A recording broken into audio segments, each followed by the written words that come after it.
Good evening. My name is Jess, and I am responding to Sessions 5's discussion in regards to the quote that we were asked to kind of choose and to read through over and over and over again and see the meaning that we can get out of it as far as the Lectiva Divina. Sorry, I hope I pronounced that correctly. So I chose a little background story. I have struggled with a relationship for a very long time, going on 10 years now. And so when trying to find guidance, trying to find support, and then just trying to figure out for myself what's needed for either closure or moving forward, or what the best way to look at the current scenario is, I am looking for quotes that will give me peace, that might give me answers, and verses that can help me or can help guide me. So a lot of mine have been based around, or a lot of my research has been based around verses that talk about love or acceptance or self-worth, or just the plan in general that he may have for us. So as simple as it sounds, I chose John 15:12. And what that verse says is that my command is love each other as I have loved you. So if you read that the first time, love each other the way that I have loved you. Well, I mean, from the beginning of time, God has always talked about, we know that the sacrifice that he made for us, the commandments that he is giving us, and the way that he expects us to live our lives. So it's always you love with the same force. You love with the same, what's the word I'm looking for?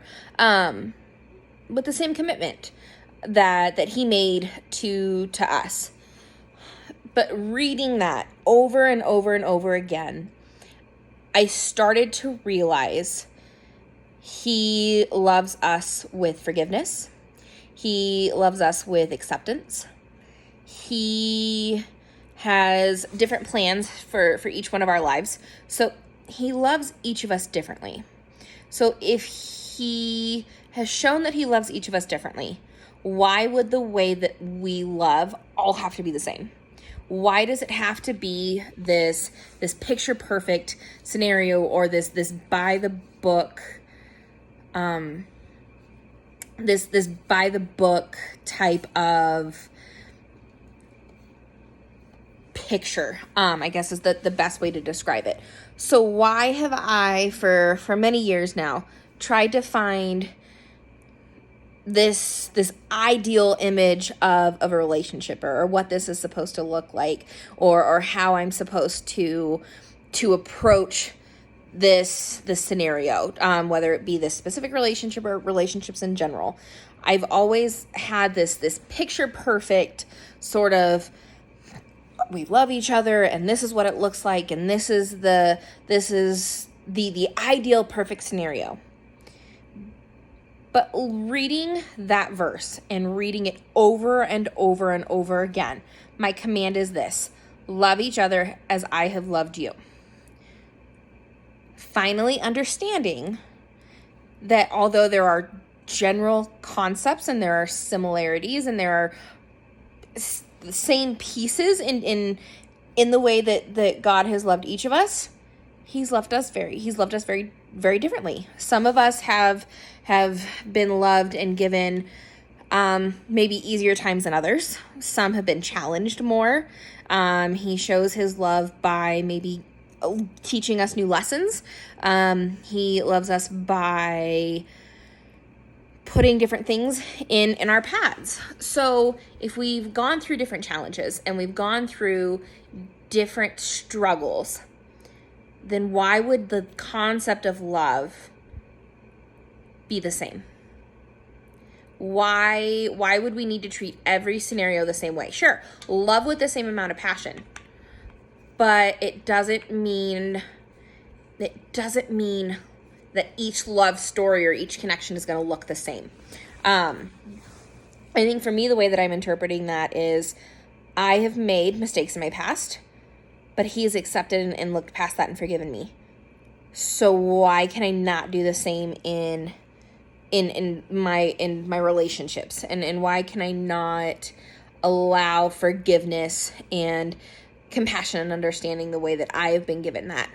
I've been blessed with a lot of advantages when it comes to maybe my work ethic, when it comes to my determination, when it comes to my compassion and empathy for others.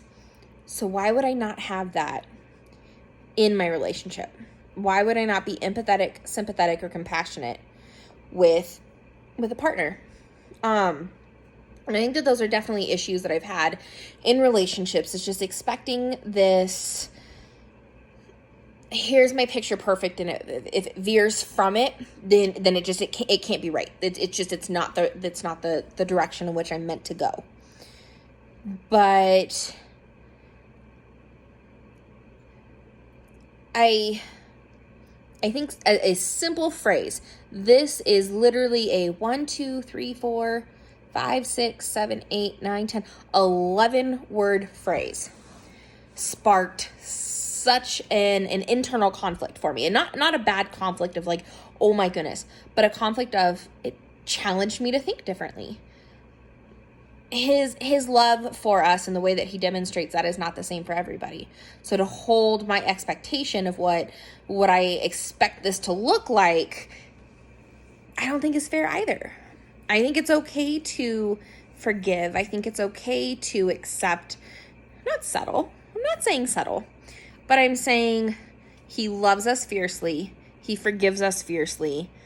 And he shows love in many different ways. So that does not mean that my love story has to be picturesque. It doesn't mean that my love story needs to be the same as anybody else's. It just means to love fiercely and to love passionately and to be accepting and to be forgiving and to be compassionate and to help guide and to help support, which is everything that the relationship between me and God has been. And I think many can say the same thing. So I think reading and rereading really gave me some sense of clarity and made me think about that passage differently. So I think looking forward, looking at relationships differently and looking at my connection with people differently and understanding that no two scenarios will be the same, and to look at the couple to my left and then to look at the couple to my right and think that their relationship will ever be the same or that mine will mirror either one, I think is an unrealistic expectation, because not everybody's relationship with God has been the same, and not everybody's relationship or the way that he has shown them love has been the same.